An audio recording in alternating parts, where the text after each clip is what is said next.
सिकंदर मुस्कुराहट दबाता उसके चेहरे पर नज़र टिकाई हुई थी, जो पूरा फोकस टाइप बांधने पर लगाई हुई थी। ये बंदी नहीं जा रही शाहजी। वो मुंह फुलाए सिकंदर की तरफ देखकर बोली। उसके चेहरे पर छाई उदासी के तासुरात देखते सिकंदर ने उसके हाथ थमे थे। मैं जैसे कर रहा हूँ वैसे करो। सिकंदर उसके हाथों को पकड़े खुद टाई बांधता उसे भी समझाने लगा था। ये तो बहुत आसान है। अमाइज़ा टाई बांधने जाने पर मुस्कुराई। हाँ, अब से तुम बांधा करना। अब अजलान तुम्हें लैपटॉप ला देगा, वो तुम्हारी क्लासेस के बारे में भी बता देगा। सिकंदर उसके सर पर लाभ रखता बोला, ये मोबाइल तुम्हारे लिए, इसमें मेरा, अजलान, मीर, घर का नंबर और उल्फत का नंबर है।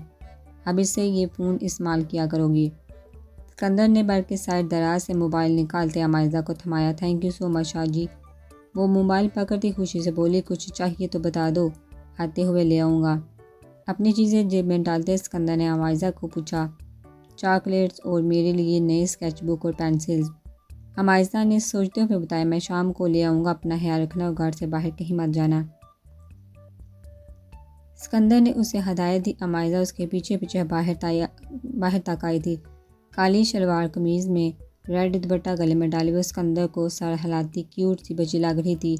बालों को मैसी से जूरे में कैद की वह सिकंदर को छोड़ने बाहर गैराज तक आई थी।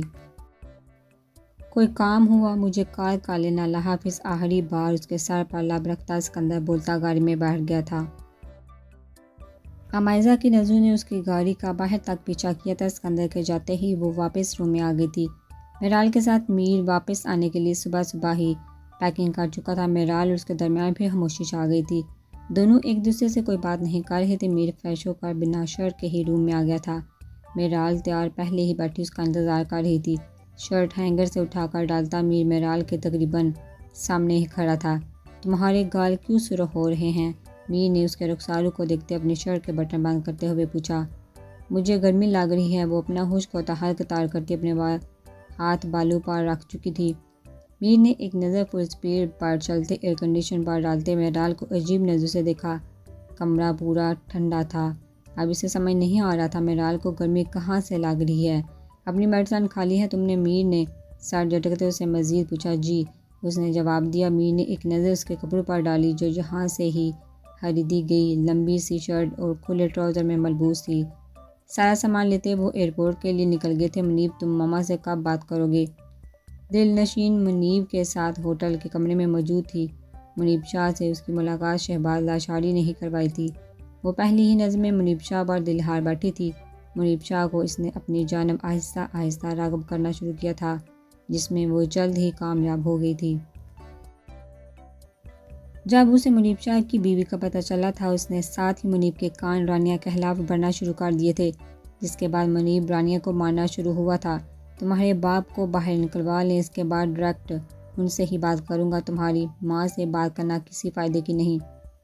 मुनीब उसे अपने हसार में लेता हुआ बोला, हाँ डैड से बात करना तुम। दिलनशीन उसके कंधे पर सर टिकाते हुए बोली, 1 मिनट वेट करो, मैं आया। अपने मोबाइल पर कराती देखकर मुनीब इसे छोड़ता उठकर वॉशरूम में गया था। हाँ बोलो, क्या मौत पड़ गई है? मुनीब फ़ोन उठाते जाहलाना अंदाज में बोला, सर मेराल मैडम का पता चल गया है। 1 घंटे पहले सिकंदर शाह के बाइक के साथ एयरपोर्ट से निकलती दिखाई गई है। मुनीब शाह के आदमी ने इतला दी, क्या बकवास कर रहे हो? सिकंदर शाह के बाइक के साथ वो क्यों होगी? सारी बात पता लगवाओ और मुझे शाम से पहले तक सब कुछ बताओ। मुनीब तेज़ लहजे में फनकारा, ओके सर, मैं कोशिश करता हूँ। जवाब सुनते ही फ़ोन बंद करता मुनीब तेज़ी से कमरे में आया था। मुझे एक ज़रूरी काम से जाना है दिलनशीन, तुमसे कल मिलूँगा। अपनी शर्ट पहनता वो मसरूफ़ अंदाज में बोला, अभी तुम्हें आए 2 घंटे भी नहीं हुए। दिलनशीन मुँह बनाकर बोली, मैं भी कल का सारा दिन तुम्हारे साथ गुजारूँगा। मुनीब इसका चेहरा थामता नरमी से बोला, अब अपनी बात पर कायम रहना। उसको देखते दिलनशीन ने मोहब्बत भरे लहजे में बोला। मुनीब शाह उससे वादा करता चला गया था। डाइनिंग हॉल में बैठे सब डिनर कर रहे थे। मीर और मेराल भी सब के साथ बैठे हुए खाना खा रहे थे। मेराल के एक्सीडेंट का सुनकर बीजान ने मीर को इसकी लापरवाही पर डांटा था, जबकि सिकंदर ने उसके बाद में क्लास लगाने का सोचा था। इमी डिनर के बाद मेरे साथ चले, मैं आपको और मेराल भाभी को आइसक्रीम खिला कर लाता हूँ। अजलान डिनर करता हुआ बोला, नहीं अमाइज़ा कहीं नहीं जाएगी। सिकंदर ने अजलान को घूरा था। साहब अजलान के सिकंदर को तंग करने पर लुत्फ़ अंदोज़ हो रहे थे। इम्मी बाई को बोलते रहने दे, आप बताइए आप जाएंगी। अजलान ने सिकंदर को जलाने के लिए दोबारा अमायज़ा को बुलाया। शाहजी मैं चली जाऊँ? अमायज़ा ने साथ बैठे सिकंदर से मुस्कुराते हुए पूछा। मैं तुम्हें कल खुद लेकर जाऊँगा अमायज़ा, सिकंदर ने नरम लहजे में कहते अजलान को देखा, जिसने अमायज़ा के सिकंदर से पूछने पर मुँह बनाया था। अमायज़ा और मेराल को भाभी बुलाया करो अजलान, आइंदा के बाद तुम्हारे मुँह से मैं इन दोनों के नाम ना सुनूं। सिकंदर ने मुस्कुराते हुए उसे वार्न किया। भाई ये अच्छी बात नहीं है। मेराल भाभी का ठीक है, लेकिन इम्मी मेरी पहले दोस्त ही बनी थी। फिर आपकी बीवी मैं अमायज़ा को इम्मी ही बुलाया करूँगा। उसने सिकंदर को तपाया। शाहजी रहने दे, मुझे इम्मी नाम पसंद है। अमायज़ा अजलान को मासूम चेहरा बनाकर अपनी तरफ देखते पाकर सिकंदर से बोली। सिकंदर अमायज़ा के बोलने से अजलान को खा जाने वाली नज़रों से देखता सरहला गया था। अजलान शोही से मुस्कुराया था। अब मैं चलता हूँ, मुझे एक काम है, टाइम देखता। अजलान अपना खाना ख़त्म करता उठ गया था।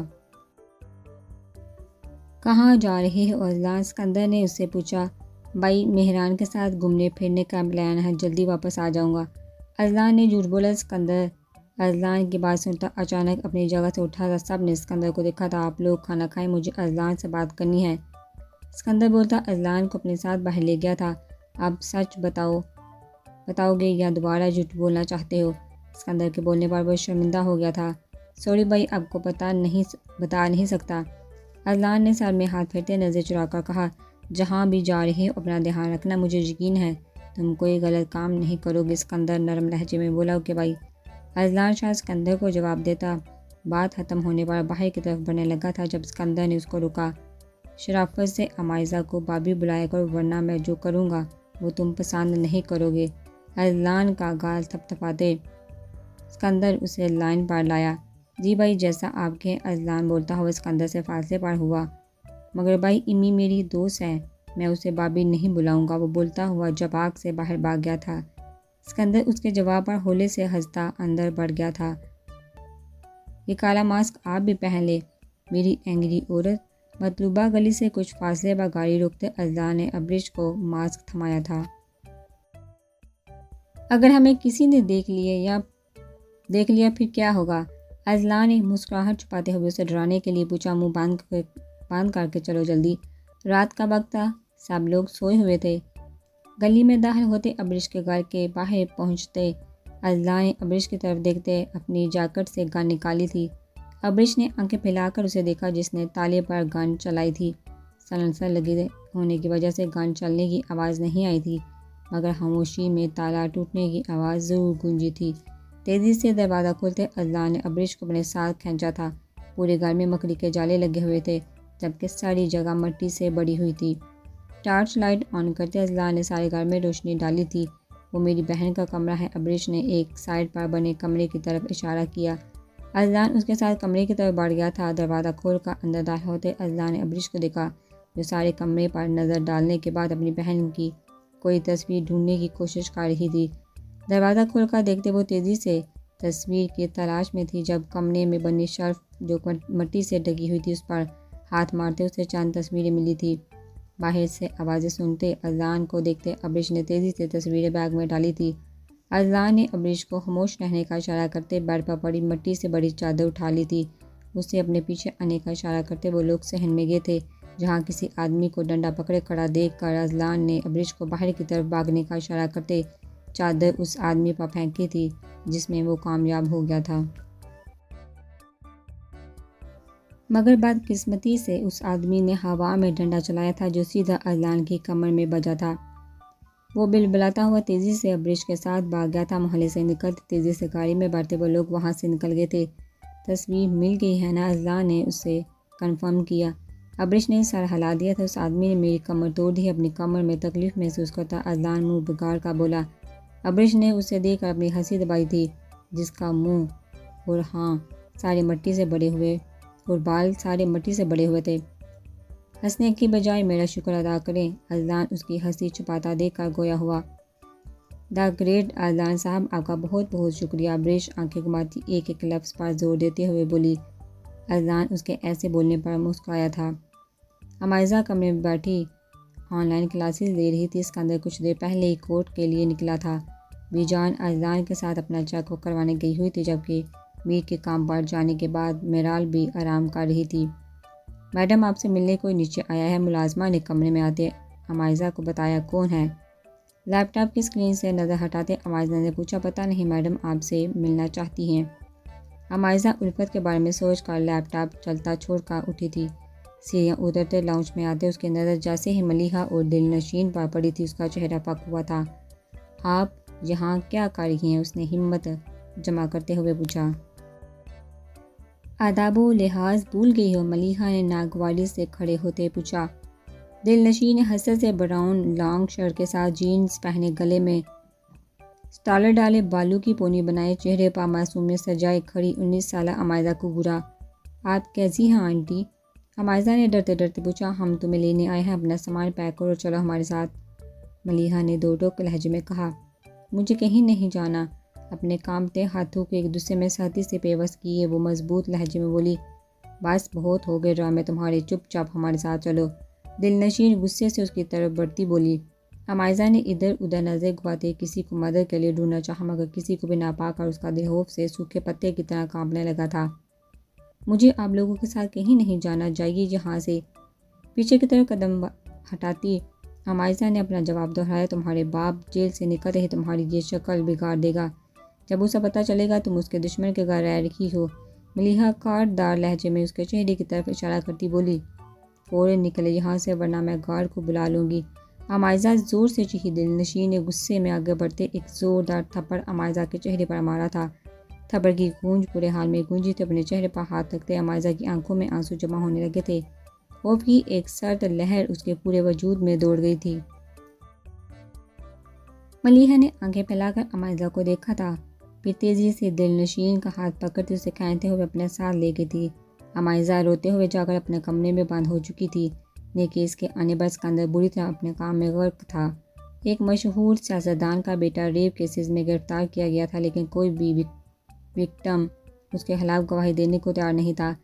सिर्फ एक लड़की तैयार हुई थी, मगर उसके पास इतने सबूत नहीं थे और वो दूसरी सुनवाई के बाद पीछे हट गई थी। वजह इसको मुजरिम के बाप से मिलने वाली धमकियाँ थी। सिकंदर राफे की मदद से काफ़ी सबूत इकट्ठा करने में कामयाब हो गया था। अब 2 दिन बाद उस केस की आखिरी हेयरिंग थी, जिसमें बज़ाहिर उसे बाइज्जत आज़ाद किया जा रहा था, मगर पासा कैसे पढ़ना था मुखालिफ के इल्म में ही ना था। इस बार जज तकी आबदी था, जिससे सिकंदर की बिल्कुल नहीं बनती थी, बल्कि यूँ कहा जाए इसके किसी जज के साथ कम ही बनती थी। ज़्यादा बेहतर होगा। अमीर ने सिकंदर की धमकी पर उसी दिन शाम को अपने चैम्बर खाली कर दिया था। वो अपने ओहदे से मुस्तफ़ी हो चुका था। अब सिकंदर ने सोच समझ कर ज़ैद नामी वकील को सबूत पेश करने के लिए अपने साथ मिलाया था। वो कुछ कागजात देख रहा था जब अज़लान की कॉल देखकर उसने फ़ौरन पिक की। भाई, अम्मी को पता नहीं क्या हुआ है, हम कब से उसे बुला रहे हैं, वो जवाब ही नहीं दे रही, मगर कमरे का दरवाज़ा नहीं खोल रही। मुलाजमा ने बताया को इनसे मिलने आया था, उसके बाद से वो कमरे में बंद है, लंच भी नहीं किया उन्होंने। अज़लान ने परेशानी से बताया। वो बीजान के आने के बाद कुछ देर के लिए सो गया था, फिर दोपहर को उठा। तब बीजान ने बताया अमाइज़ा ने लंच नहीं किया। बीजान के घुटनों में दर्द था, जिसकी वजह से ऊपर नहीं जा सकती थी। मुलाजमा 2-3 बार गई थी, मगर उसने मना कर दिया था। अज़लान ने हुदा कर अमाइज़ा को जब 2-3 बार दरवाज़ा खोलने का कहा और उसके ना खोलने पर उसने मुलाजमा से पूछा, जिनसे कुछ मेहमानों के बारे में जान का मामला संगीन पड़ते देखकर उसने सिकंदर को कार में लाई थी। अज़लान के बताने पर उसके माथे पर बाल पड़े। सुबह ही वो कितनी खुश थी, सिकंदर से दिन अपने साथ गुजारने की जिद कर रही थी। मैं कॉल बैक करता हूँ। सिकंदर ने अज़लान की कॉल बंद करते अमाइज़ा को कॉल मिलाई, मगर दूसरी जानब से कॉल नहीं उठाई जा रही थी। अपना माथा मसलते उसने तेज़ी से अपनी चीज़ें उठाई थी। अमाइज़ा अगर जवाब नहीं दे रही, दरवाज़ा तोड़ दो, अगर उसे कुछ भी हुआ मैं किसी को छोड़ूंगा नहीं। गाड़ी में बैठे उसने दोबारा अज़लान को कॉल मिलाई थी। बाई रिलैक्स, वो कह रही है मैं आराम करना चाहती हूँ। अज़लान ने सिकंदर को ठंडा करना चाहा, मगर वो क्या जाने सिकंदर के दिल की हालत। अमाइज़ा को बोलो मेरी कॉल अटेंड करे फ़ौरन, सिकंदर ने अज़लान से कहा, जिसने फ़ौरन दरवाजे के बाहर से अमाइज़ा सिकंदर का पैगाम दिया था। मुझे नींद आ रही है। अज़लान फ़ोन में से ही अमाइज़ा की मध्यम सी आवाज़ सिकंदर के कानों में पड़ी थी। भाई, आप खुद आकर बात करें, वो ऐसे कुछ नहीं बोलेंगी। अजला ने परेशानी से दरवाजे को देखते कहा, मैं 10 मिनट तक पहुंच रहा हूं। हमेशा खुद को पुरसकून रखने वाले सिकंदर अमायजा के बारे में सुनकर परेशान और गुस्से दोनों में लग रहा था। अमायजा तकिए में मुंह दिए जब से ऊपर आई थी तब से वक्फे वक्फे से रो रही थी। अजलान की कई बार बुलाने पर भी दरवाज़ा उसने नहीं खोला था। सिकंदर की मुझसे आती कॉल को भी वो टर्न नहीं कर रही थी। सिकंदर ने घर पहुंचते ही अपने पास मौजूद कमरे की एक्स्ट्रा की निकाली थी। कमरे का दरवाज़ा खोलते अंधेरे ने उसका इस्तकबाल किया था। अजलान को वो बाकी सब मुलाजमों को वो नीचे भेज चुका था। कदमों की आवाज़ सुनते अमायजा ने अपना चेहरा मजीद कम्फर्टर में छुपाया था। अमायजा, मेरी जान, क्या हुआ है? कमरे की लाइट ऑन करता सिकंदर परेशानी से उसके कम्फर्टर में छुपे वजूद को कामता देखकर एक ही जुस्त में उसके करीब पहुंचा था। घुटनों के बाद सिकंदर उसके सरहाने के करीब बैठा था। शाह जी की जान, क्या हुआ है? धीरे से कम्फर्टर इसकी ग्रिप से निकालते अमायजा के सर से सरकाते सिकंदर ने नरम लहजे में पूछा। उसके रोज चेहरे पर नजर पड़ते ही सिकंदर को अपने दिल में दर्द उठता हुआ महसूस हुआ था। सिकंदर को देखते ही अमायजा ज़मीन पर बैठे सिकंदर पर झपटी थी। उसके सीने में मुंह दिए वो हिचकियों से रोने लगी। अमायजा, तुम मेरी जान निकाल रही हो, बताओ क्या हुआ है? सिकंदर ने उसकी कमर से हिलाते परेशानी से पूछा। शाह जी, वो रोते हुए बोली, हाँ बताओ क्या हुआ? अमायजा ने अपने आंसू से भीगा चेहरा उठाकर सिकंदर को देखा। रोई रोई सी सूजी आंखें जिनमें सुरह डोरे दिखाई दे रहे थे। सिकंदर का सांस अड़का। उसके दाएं कान पर उंगलियों के निशान देखे। किसने किया है ये? दांत सहती से एक दूसरे में जमाए उसने अमायजा के सुरख गाल पर हल्का सा अंगूठा फेरा जिस पर वो सिसकने लगी थी। उसने मुझे मारा शाह जी, वो हमेशा मुझे मारती है, उसने अपनी मुट्ठी से आंखें मसलते हुए कहा। किसने? सिकंदर ने नरम लहजे में उसका गाल होठों से छूते पूछा। दिलनशीन आपी ने। वो और मलिहा आंटी आई थी, मुझे जहाँ से लेकर जाना चाहती थी। मैं उनके साथ वापस नहीं जाना चाहती थी। शाह जी उसके कंधे पर सर टकाए सिकंदर की गोद में बैठी थी, जबकि सिकंदर खुद ज़मीन पर बैठा अपनी एक बाजू उसके गिर्द नरमी से फैलाई उसे अपने हसार में कैद किए बैठा था। उठो, मुँह हाथ धोएं दो, मैं 5 मिनट में आया, तब तक तुम मुझे फ्रेश मिलो। और किसी की इतनी जुर्रत नहीं सिकंदर शाह की बीवी को ले जाए, फिक्र मत कर। उसके माथे पर शिद्दत से अपने लाभ जमाते सिकंदर ने उसे उठाया। उसके आंसू साफ करते उसकी सूजी हुई आंखों पर अपने लाभ रखे। उसने अलमारी से उसे सूट निकालता पकड़ाया और वॉशरूम में उसे बेचकर खुद नीचे वाले फ्लोर में आया था। बेटा, क्या हुआ है उसे? बीजान सिकंदर के नीचे आते पूछा।